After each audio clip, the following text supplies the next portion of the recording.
नमस्कार साथियों, स्वागत है आपका आपके अपने YouTube चैनल नेटिव साइबर में। आजकल हिंदू धर्म के कुछ धर्मगुरु भारत की भोली भाली जनता को मूर्ख बनाकर ये झूठा प्रचार कर रहे हैं कि ऋग्वेद में कबीर शब्द आया है, इसलिए कबीर ही भगवान है। संत कबीर की आड़ में ये पाखंडी धर्मगुरु भोली भाली जनता को बेवकूफ़ बनाकर संत कबीर का ब्राह्मणीकरण करने में लगे हुए हैं। ये हिंदू धर्म के पाखंडी धर्मगुरु जनता के बीच में ये झूठा प्रचार कर रहे हैं कि संत कबीर ही भगवान हैं और सतयुग, द्वापर, त्रेता और कलयुग में अपने अलग अलग नामों से अवतरित हुए हैं। इन धर्म गुरुओं की हद तो तब हो जाती है जब ये कहते हैं कि ऋग्वेद में भी कबीर शब्द आया है। तो आज की इस वीडियो में हम आपको ऋग्वेद के वो श्लोक दिखाएंगे जिसको ये धर्मगुरु कहते हैं कि ये देखो, ये कबीर शब्द है। तो चलिए एक एक करके हम आपको वो सब श्लोक दिखाते हैं जो इन पाखंडी धर्मगुरुओं को पढ़ने नहीं आते और कहते हैं कि ये शब्द कबीर है। तो ये जो स्क्रीन पर आप पुस्तक देख रहे हो, ये ऋग्वेद की पुस्तक है जिसका हिंदी अनुवाद किया है डॉक्टर गंगा सहाय शर्मा ने।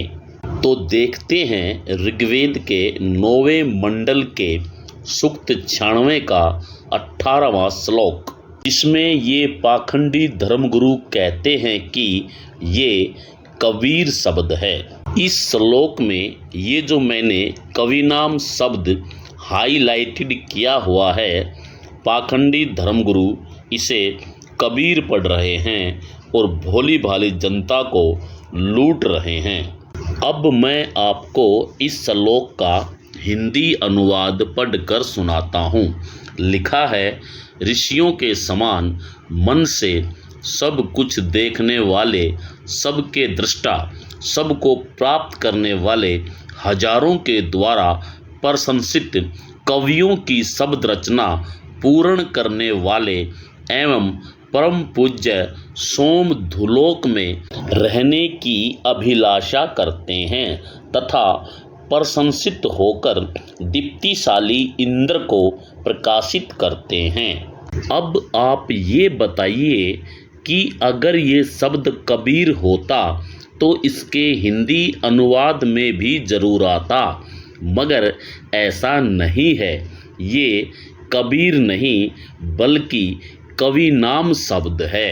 अब हम आपको ऋग्वेद के ही 9वें मंडल के सूक्त 20 का श्लोक नंबर 1 दिखाते हैं।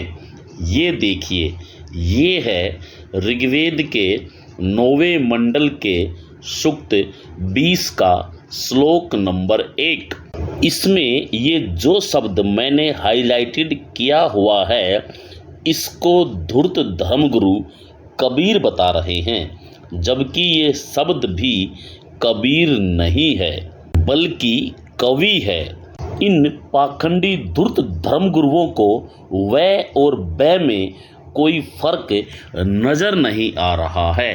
खैर कोई नहीं, मैं इस श्लोक का भी आपको हिंदी अनुवाद पढ़कर सुनाता हूँ। लिखा है, मेधावी सोम भेड़ों के बालों से बने दशा पवित्र से छनकर देवों के पीने के लिए जाते हैं।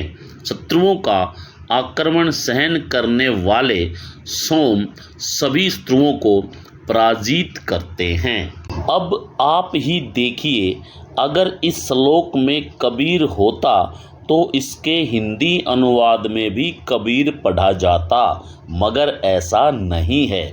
मेरी तो समझ में ये नहीं आ रहा कि इन पाखंडी धर्म गुरुओं के चक्कर में भारतीय जनमानस पढ़ते क्यों हैं? चलिए वीडियो के समापन से पहले मैं आपको यजुर्वेद का एक श्लोक और दिखाता हूँ, जिसमें ये पाखंडी बता रहे हैं कि ये शब्द कबीर शब्द है। तो ये है यजुर्वेद की एक किताब जिसका हिंदी अनुवाद किया है डॉक्टर रेखा व्यास ने, और ये है यजुर्वेद के अध्याय 40 का 8वां श्लोक, जिसमें इस हाइलाइटेड शब्द कवि को अनपढ़ गवार पाखंडी धर्म गुरु कबीर बता रहे हैं, जबकि वास्तव में ये शब्द कवि है। चलो मैं इस श्लोक का भी हिंदी अनुवाद आपको पढ़कर सुना देता हूँ। लिखा है, वह परमपिता सर्वव्यापक चमकीला दीप्तिमान काया रहित नाड़ियों से रहित है। वह घावों से रहित पवित्र पाप रहित विद्वान मननशील सर्वव्यापक व स्वयंभू स्वयं उत्पन्न होने वाला है।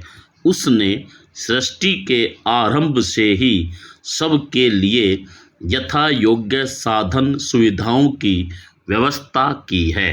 अब आप खुद ही सोचिए, इस श्लोक के हिंदी अनुवाद में भी कबीर शब्द नहीं आया है, तो इसका मतलब ये हुआ कि वेदों में कबीर शब्द है ही नहीं, मगर पाखंडी धर्म गुरुओं के चुंगल में फंसे हमारे अंधविश्वासी भाई बहन सच्चाई जानने के बाद भी अंधभक्ति को नहीं छोड़ेंगे, क्योंकि धर्म गुरुओं ने इनके दिमाग को इस प्रकार से वश किया हुआ है कि ये चाहकर भी कुछ नहीं कर सकते।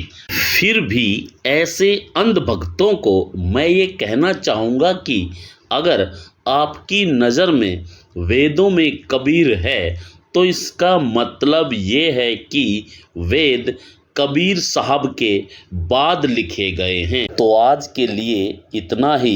वीडियो को पूरा सुनने के लिए आपका बहुत बहुत धन्यवाद। नमो बुद्धाय। जय भीम, जय भारत।